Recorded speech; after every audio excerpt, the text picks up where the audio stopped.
Izin melanjutkan majelis.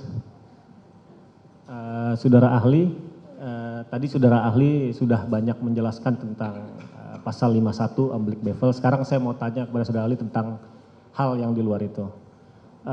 Pertanyaan saya yang pertama adalah tentang saksi pelaku yang bekerja sama dengan penegak hukum atau biasa disebut dengan justice collaborator.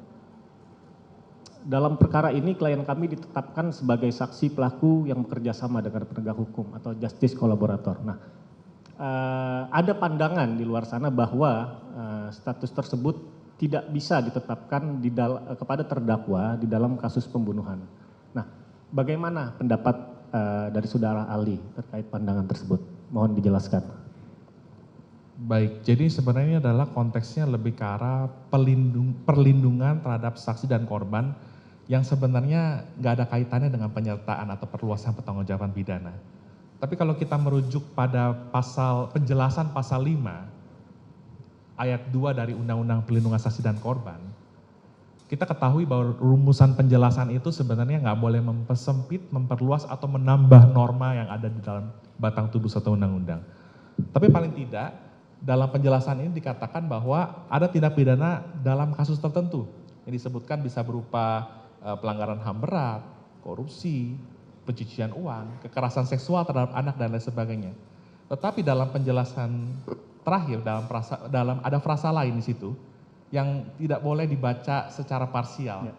Di sana dikatakan bahwa dan tindak pidana lain yang mengakibatkan posisi saksi dan atau korban dihadapkan pada situasi yang sangat membahayakan jiwanya. Berarti ini akan dinilai secara objektif oleh LPSK dalam memberikan perlindungan tadi. Oke. Nah, kemudian ada juga syarat-syarat yang ditentukan dalam pasal 28. Ada beberapa item itu.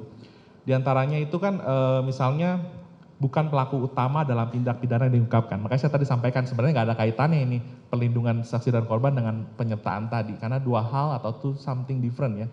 Nah, tapi poin menarik adalah di poin E dikatakan adanya ancaman nyata atau kekhawatiran, hanya kekhawatiran sifatnya subjektif mengenai terjadinya ancaman tekanan fisik atau psikis terhadap saksi pelaku atau keluarganya. Padahal kita tahu ya dalam Delneming tadi tidak ada saksi pelaku. Tapi ini dalam konteks perlindungan. Dan 5 item tadi tidak harus selalu dipenuhi secara kumulatif. Karena contoh ada poin C mengatakan asetnya nanti dikembalikan dan sebagainya. Kan nggak ada kaitannya pembunuhan dengan aset tiba-tiba gitu kan ya.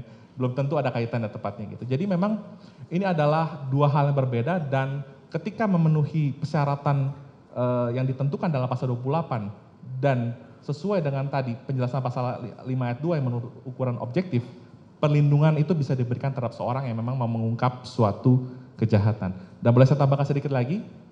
Sebenarnya definisi mengenai kejahatan serius juga ini kan ada bisa berbeda-beda ya, tetapi gini, kita bisa melihat dari pasal 6 Konvensi Hak-Hak Sipil Politik yang telah diratifikasi Indonesia melalui Undang-Undang Nomor 12 Tahun 2025 tentang ICCPR gitu ya. Jadi di pasal 6 ayat 1 itu dikatakan gini, di negara-negara yang belum menghapuskan hukuman mati, maka hukuman mati hanya dapat dijatuhkan terhadap beberapa kejahatan yang paling serius, the most serious crime, yang berlaku pada saat dilakukan kejahatan tersebut dan tidak bertentangan dengan Covenant atau konvensi tentang kejahatan genosida. Nah, kalau kita merujuk pada penjelasan pasal 67 KUP baru, itu di breakdown tuh. Ada terorisme, ada segala macam gitu ya. Nah, salah satunya karena ini berkaitan dengan pidana mati. Kalau kita lihat pasal 340 itu adalah diancamkan juga dengan pidana mati. Yang jadi pertanyaan, kurang serius apa tindak pidana pembunuhan berencana atau premeditated murder tadi? Demikian. Baik, terima kasih.